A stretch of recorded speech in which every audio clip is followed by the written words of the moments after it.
Parlons de l'avenir des sources du droit international maintenant. L'avenir de ces sources qui créent le droit, ces sources qui engendrent le droit. On a fait parfois quelques analogies avec le droit interne, on a parlé des constitutions, justement, qui créent des règles constitutionnelles. Et en droit interne, on a des lois, on a des règlements, on a des décrets. Le droit international s'en distingue un peu, mais s'en rapproche maintenant. Parce que, comme vous l'avez vu, les sources du droit national, dont l'énumération est présentée à l'article 38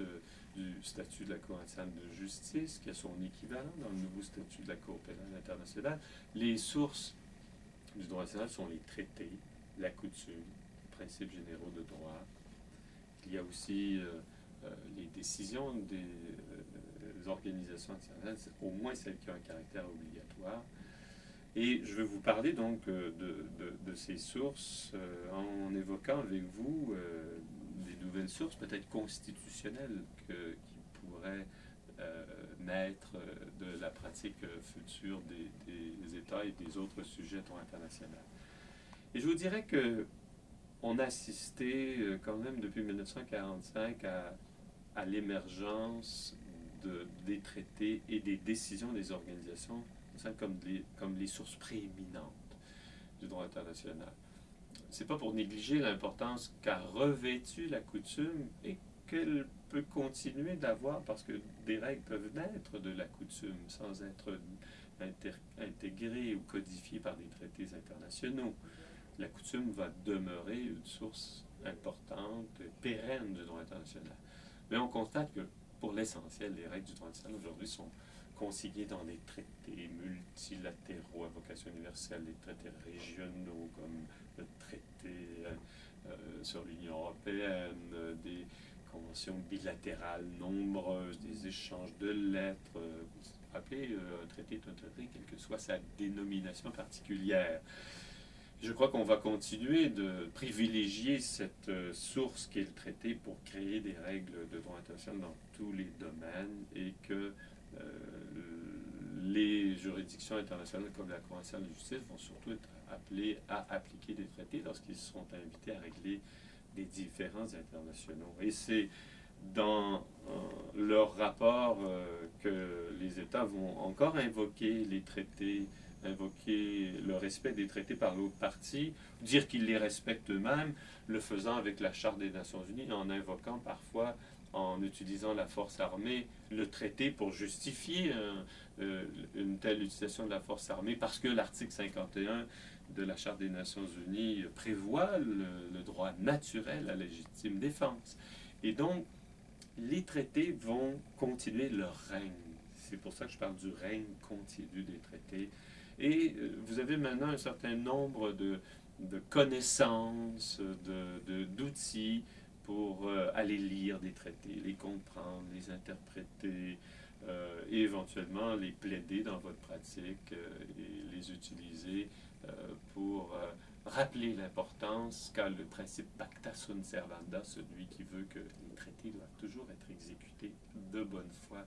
par les États, et sauf en cas exceptionnels, les États ne peuvent échapper à leurs obligations et doivent respecter leurs engagements internationaux. Je crois qu'on va aussi assister à, je l'ai évoqué tout à l'heure en parlant de l'importance croissante des organisations internationales, à un droit international créé par des décisions d'organisations internationales. Déjà, on a vu au tournant des années 90 et 2000 l'ONU créer du droit pénal international en adoptant des statuts pour le tribunal ad hoc sur l'ex-Yougoslavie, le tribunal pénal international pour le Rwanda. Des décisions importantes sont prises par le Conseil de sécurité en application de l'article 41 de la Charte lorsqu'il s'agit de prendre des mesures à l'égard d'États qui ont violé le droit international, comme par exemple cette résolution sur l'Iran que vous êtes appelé à commenter si vous avez choisi cette question pour l'examen final. Donc des décisions, et j'ai le sentiment aussi que d'autres organisations internationales, en raison de l'interdépendance croissante des États et de l'importance de statuer au niveau international sur un certain nombre de questions, vont se voir attribuer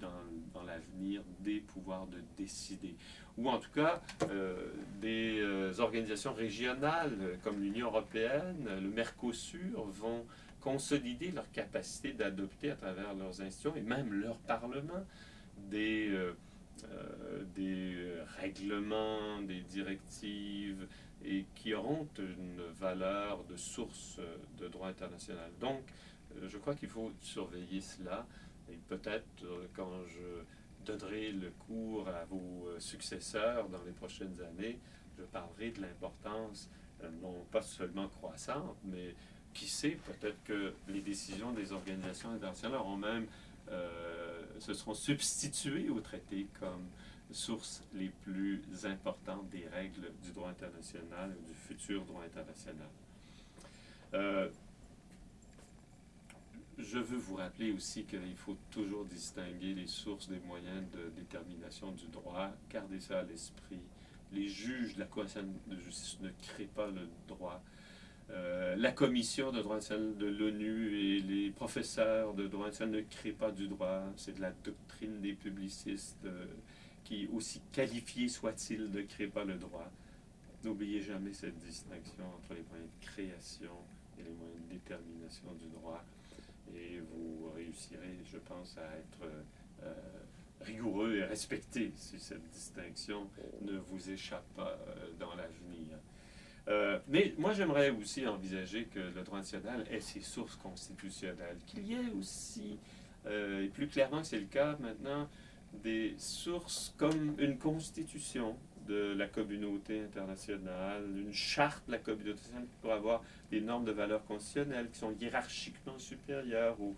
aux normes des traités et aux règles qui émanent d'autres sources, y compris des décisions même des organisations internationales. Je crois qu'on est à un stade où l'article 103 de la Charte des Nations Unies, qui crée une certaine hiérarchie entre la Charte et les autres traités, devrait avoir une application plus vaste. Et on devrait, à mon avis, se doter d'une charte de la communauté internationale qui a une valeur hiérarchique supérieure et qui deviendrait la source première du droit international à partir de laquelle toutes les règles adoptées par les États et d'autres